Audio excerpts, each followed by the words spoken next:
Siap, gerak.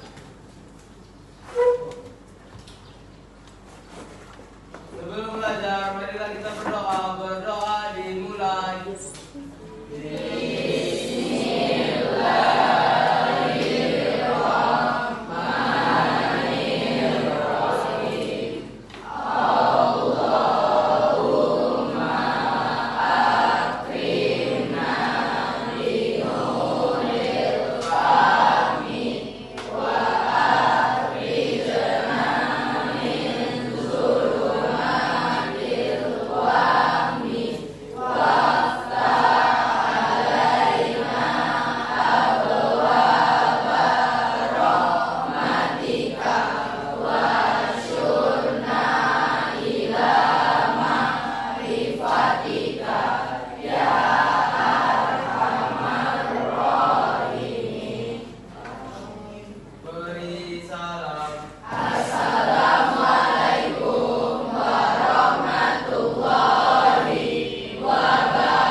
dulu ke depan, ya.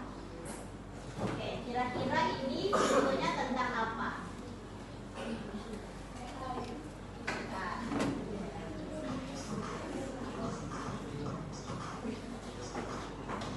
Selamat datang kembali di channel Cari Fakta. Di video kali ini, kita akan membahas topik yang sangat menarik, yaitu kecerdasan buatan atau AI dan bagaimana pengaruhnya akan membentuk masa depan kita. Mari kita simak bersama, tapi sebelum kita lanjutkan jangan lupa untuk like, komen, subscribe, dan nyalakan lonceng agar Anda tidak ketinggalan konten-konten menarik lainnya di channel Cari Fakta. AI telah menjadi bagian penting dari kehidupan kita saat ini, dan dampaknya di masa depan sangatlah menarik untuk dijelajahi. Mari kita lihat bersama tantangan dan peluang yang akan kita hadapi. Kecerdasan buatan atau Artificial Intelligence atau AI adalah bidang dalam ilmu komputer yang pada pengembangan sistem yang melakukan tugas-tugas yang memerlukan pemikiran manusia. Tujuan utama dari AI adalah menciptakan entitas buatan yang dapat memahami, belajar, merencanakan, beradaptasi, dan menyelesaikan masalah dengan cara yang mirip dengan kemampuan manusia. Artificial Intelligence atau AI telah merasuk ke berbagai aspek kehidupan sehari-hari kita. Berikut apa contoh penggunaan AI dijumpai.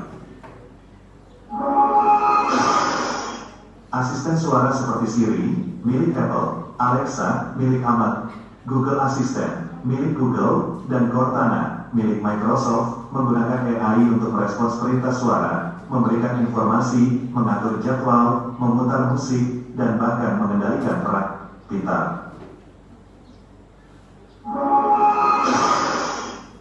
Rekomendasi produk. Platform e-commerce seperti Amazon dan Netflix menggunakan AI untuk menganalisis perilaku belanja atau penonton dan memberikan rekomendasi produk atau konten yang sesuai dengan preferensi individu.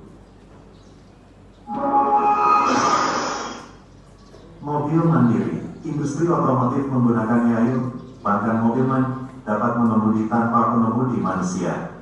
Mobil ini menggunakan sensor, pemrosesan gambar, dan pemahaman lingkungan untuk mengambil keputusan saat berkendara.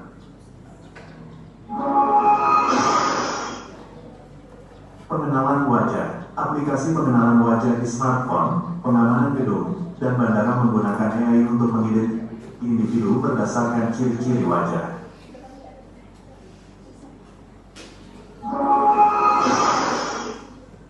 Diagnostik kesehatan.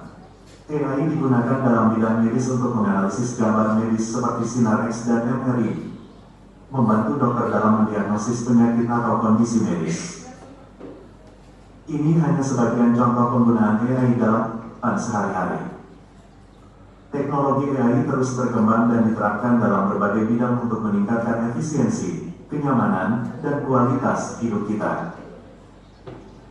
AI menjadi semakin penting dalam berbagai industri karena memiliki potensi untuk memberikan sejumlah manfaat signifikan yang dapat mengubah cara kerja dan operasi dalam skala yang tidak pernah terbayangkan sebelumnya.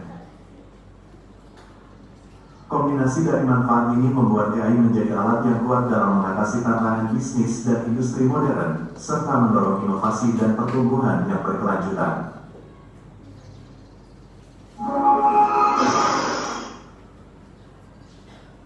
Tantangan dalam pengembangan AI di masa depan. Pengembangan AI di masa depan akan dihadapkan pada sejumlah tantangan kompleks dan memerlukan perhatian serius.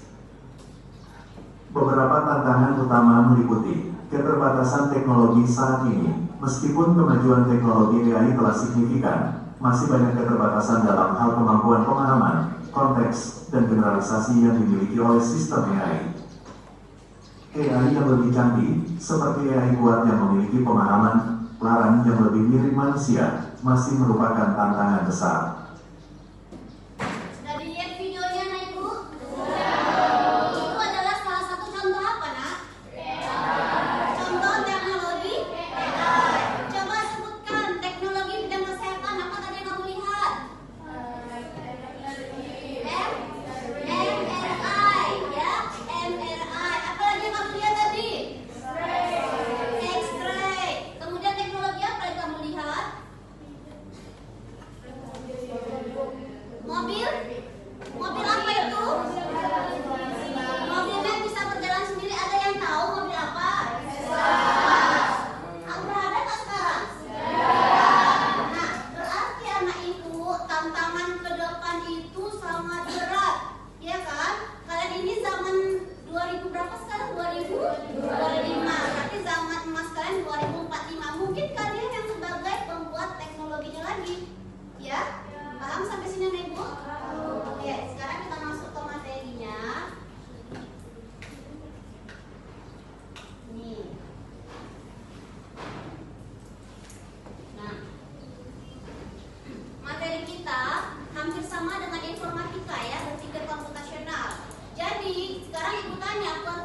pertanyaan pematiknya. Coba bantu ibu baca siapa ya? Farel. Mana Farel? Coba bantu baca Farel. Pertanyaan pematik pertama apa Farel? Bagaimana cara kamu menjelaskan langkah-langkah membuat mie instan dari awal sampai siap dimakan? Dari awal sampai siap makan. Bagaimana langkah-langkah cara membuat mie instan? Siapa yang bisa bantu? Atau pernah masak nggak kalian di rumah? Pernah. Atau mamanya masak? Pernah masak sendiri? Nah, coba ibu tanya dulu. Ibu tanya dulu Rindu. Pertanyaan pematiknya adalah langkah-langkah membuat mie instan dari awal sampai akhir. Apa tahapan yang pertama? Hidupkan kompor. Yang kedua, masukkan air. Yang ketiga, tunggu air sampai mendidih. Yang keempat, masukkan mie instan. Yang kelima, tunggu mie instan sampai matang. Yang keenam, siapkan bumbu-bumbunya. Yang ketujuh, yang kedelapan, yang terakhir, siap untuk disajikan. Tepuk tangan untuk Rindu. Oke, tepuk tangan Rindu ya. Oke, sekarang ibu tanya sama siapa ya? Sama Aska. Apakah benar tadi yang disebutkan sama Rindu langkah-langkah untuk membuat mie instan? Benar. Oke, Sarah. Pertanyaan yang kedua.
Kemudian kamu bisa membuat proyek mini coding secara kelompok. Misalnya ada yang hobi bermain game, nanti gamenya bisa kita buat.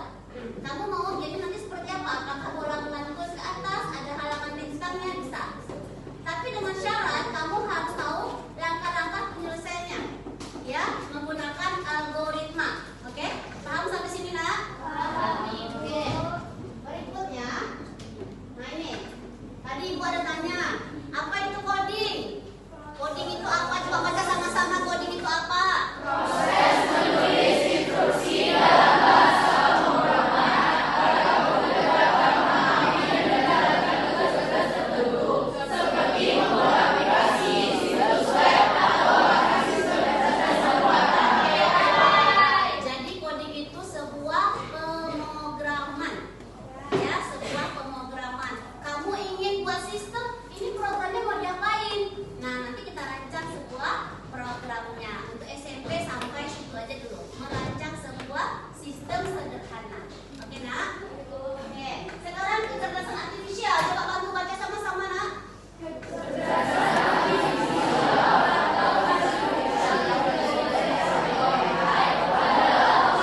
Mesin atau sistem komputer untuk meniru cara berpikir, belajar, dan mengambil keputusan layaknya manusia. Jadi AI itu bisa meniru, ya? Bisa meniru. Atau gini, mungkin hal-hal ini pernah kamu rasakan. Kamu pernah tahu media sosial namanya TikTok? Tahu TikTok? Nah, kenapa TikTok itu muncul sesuai dengan pikiran kamu? Kenapa muncul dengan apa yang sering kamu buka? Karena apa? Karena ada algoritma yang dibaca oleh sistem. Oke? Karena itu dia, karena algoritma tahu, oh si Bella ini suka memasak atau hobi membuat kerajinan tangan, nanti maka muncul dia tutorial cara membuat kerajinan tangan. Itu cara kerja dari AI. Nah, berikutnya sudah.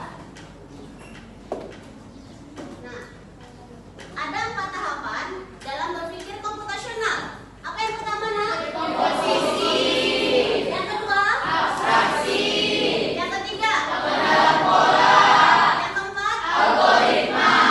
Jadi, dalam berpikir komputasional ada 4 tahapan yang dapat ditempuh. Yang pertama adalah dekomposisi, yang kedua abstraksi, yang ketiga pengenalan pola, yang keempat algoritma. Nah, kita pernah bahas dekomposisi. Ada yang tahu dekomposisi apa? Coba tulis tangan. Ayo, Moki. Memecahkan masalah kecil menjadi masalah yang lebih detail supaya lebih mudah dikelola. Benar?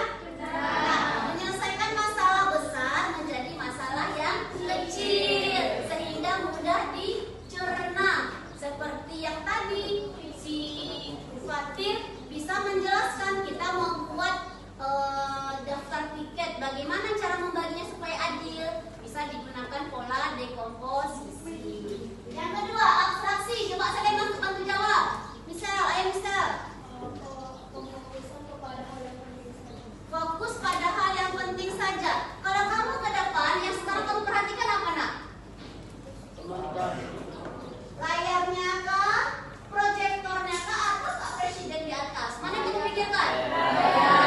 Kamu lebih memikirkan apa yang Ibu tampilkan di layar. Ya, yang ketiga, siapa yang tahu? Yang lain, yang belum? Yang belum, pengenalan pola itu apa? Ayo, Salsa.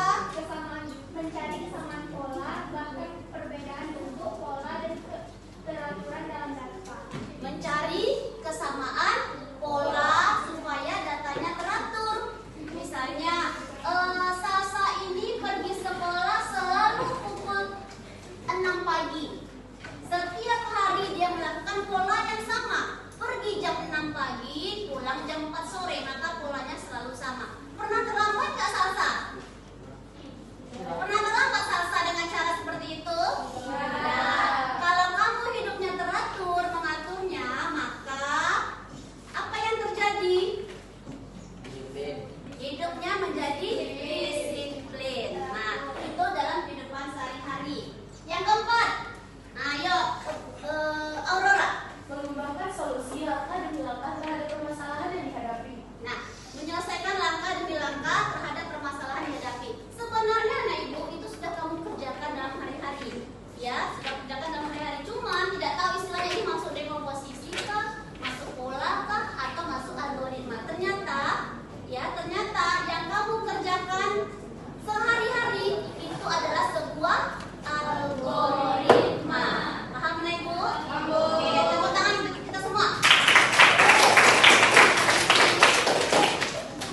menggunakan kacu. Boleh? Boleh kita pakai kacu? Boleh ya? Nanti Alia yang akan menginstruksikan Aska untuk bergerak kemana? Apakah maju 3 langkah, mundur 2 langkah, belok kanan, belok kiri? Ini penerapan dari Andra. Sekarang matanya Aska kita tutup dulu ya. Kelihatan nggak itu? Coba dibesarkan aja nak. Bisa ya itu? Bisa. Nggak kelintip ya? Oke. Ini penerapan unplug ya. Penerapan apa namanya nak? Unplug. Apa tadi unplug? Secara manual menggunakan pikiran manusia ya. Oke, sekarang Aska kita akan bawa dulu dia ke putar-putar. Tidak jatuh sayang, tidak jatuh. Oke, tidak jatuh. Ya, sampai sini aja ya. Sampai sini. Ya, ya. Yang lain tolong tenang, jangan diinstruksikan ya. Yang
Pakai sisi ini loh. Kita jalan sini. Terus ada halaman. Susah maju Pak kalau ada halaman. Mundur lagi ya. Nah, kita coba buat programnya. Kita buat programnya. Satu kotak, satu program. Bergerak maju adalah satu kotak. Nah, kita masukin di sini. Bergerak maju.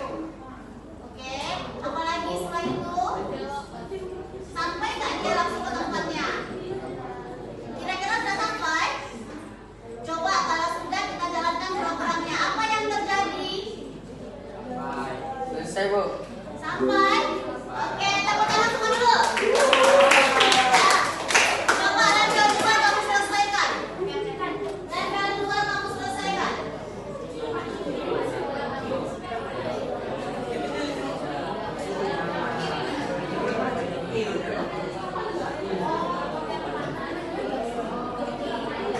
Bergerak maju, kemudian belok mana dia? Kita ambil belok kiri. Kemudian apa lagi nak? Ayo suaranya. Habis belok kiri kemana lagi? Langsung belok kanan.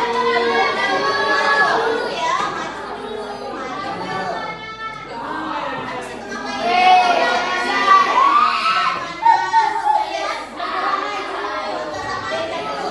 Habis itu ngapain? Sampai? Oke, sampai semua? Sampai? Bisa ya? Oke, mantap. Sekarang, coba level 3. Coba level 3.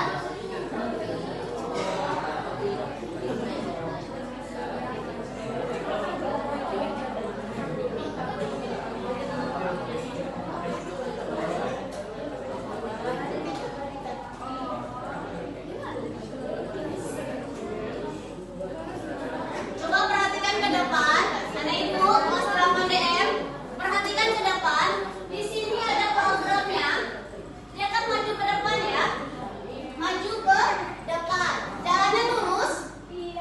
Supaya dia programnya tidak berulangan, kamu pakai repeat until do. Coba pakai repeat until do. Yes, bisa, Ya, coy. kamu selipkan di sini. Bisa, coy.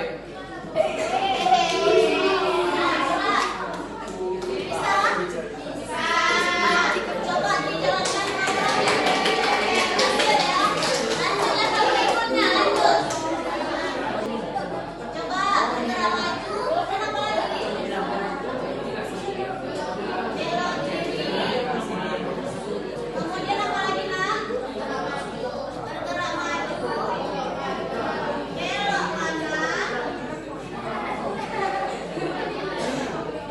Nah, coba lihat ke depan. Ada yang sama-sama punya ibu?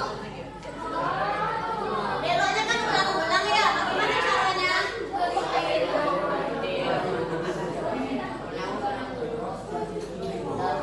Sampai sekali ya.